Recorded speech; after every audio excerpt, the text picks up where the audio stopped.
بسم اللہ الرحمن الرحیم۔ السلام علیکم ورحمۃ اللہ وبرکاتہ۔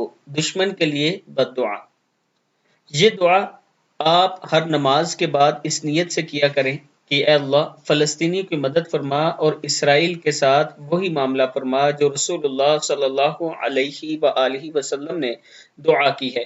سیدنا عبداللہ بن ابی اوف رضی اللہ تعالیٰ عنہ فرماتے ہیں کہ رسول اللہ صلی اللہ علیہ وآلہ وسلم نے غزوہ خندق کے موقع پر مشرکین کے لیے یہ بد دعا کی تھی: اللہم منزل الکتاب سریع الحساب، اللہم منزل الکتاب سریع الحساب، اللہم اللہم اہزم الاحزاب، اللہم اہزمہم، اللہم اہزمہم وزلزلہم،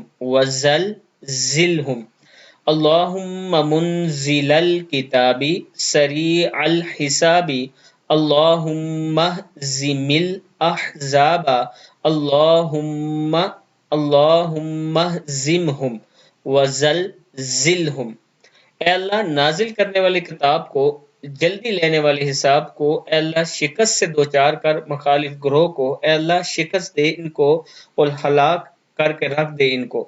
دعا پھر سن لیں، ہر نماز کے بعد کریں، اس نیت سے کریں کہ اے اللہ رسول اللہ صلی اللہ علیہ وآلہ وسلم نے بھی دشمن کے لیے مانگی تھی، آج بھی ہم امت کے دشمن اور خاص طور پر فلسطین اور بیت المقدس کے دشمن کے لیے یہ دعا مانگ رہے ہیں۔